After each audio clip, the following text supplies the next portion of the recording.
I feel I have to get the gushing out first. That way we can focus on the book. I don't know that there's anyone on this mortal coil whose writing and thinking has influenced me more than you. So this is truly an honor for me, and I just have to get that out right at the beginning. I just hope I haven't misled you.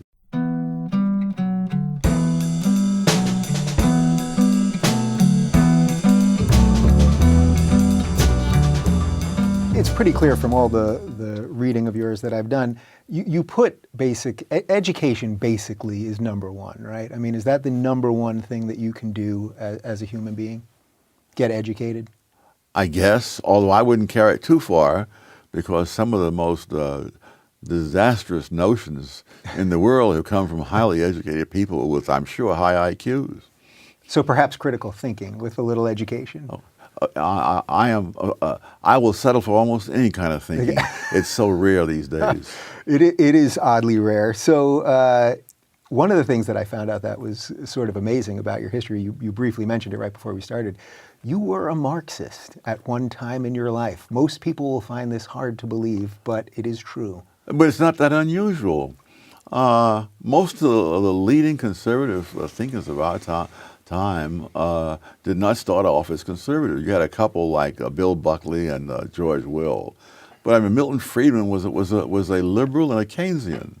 Hayek was a socialist. Ronald Reagan was so far left at one point the FBI was following him. You know, so there's a huge movement from the left to the right as people get older. Yeah, I'm well aware, as I mentioned to you earlier, as a former progressive, I understand that movement in the modern sense. Do you remember sort of what you were thinking, what appealed to you at that time about Marxism? Yes, I mean, there was no alternative being discussed. My first job was as a Western Union messenger. And I would come home on some nights, I would take the Fifth Avenue bus, which cost all of 15 cents in those days. But I figured I'd splurge now and then. And I would drive, it would go all the way up Fifth Avenue, past all these Lord and Taylor and all these fancy places. And then I would cross 57th Street past Carnegie Hall and down Riverside Drive, and that was sort of the Gold Coast area. And then as I came across this long viaduct, that turned into 135th Street. Suddenly, there were the tenements, and I wondered, why is this? I mean, it's so different, and nothing in the schools or most of the books seem to deal with that, and Marx dealt with that. So it's like winning an election when there's only one person running. So then, what was your wake up to what was wrong with that line of thinking? Facts. Well, you know, we could probably end the interview right there. Yeah, Facts. There you go. And specifically, my first professional job, I was a summer intern at the U.S. Department of Labor, and I realized from dealing with these people that the U.S. Department of Labor, one of my biggest concerns was about minimum wages. It has been for a long time. And so at first I thought, well, this is good because all these people are poor and they'll get a little higher income, and so that'll be helpful. And then as I studied economics, I began to see, well, there's a downside. They may lose their jobs completely, so that is that. And so when I was at the Labor Department, I tried to talk about that to them, and eventually I came up with some test of it. And when I came up with this test, how we might test this, I was waiting to hear congratulations, you see, that I had this.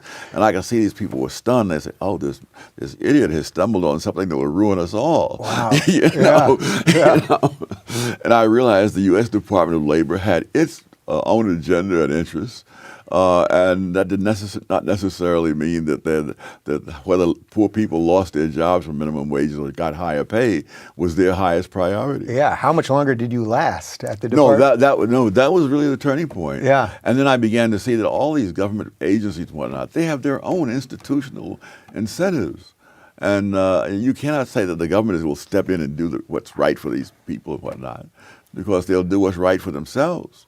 So I think a lot of people watching this, and I know because I've been so open about my own sort of awakening, are going through this right now. They're realizing that the things that they've been taught for so long are not the truth and are not based in fact. When that happened to you and you started telling other people, not just the people you were working with, be it family or friends, What kind of pushback did you get? Because it was sort of radical ideas in a way that you were talking about then. Well, actually, I didn't feel any need to do a lot of proselytizing. It was enough for me that I was now beginning to understand things I hadn't understood before.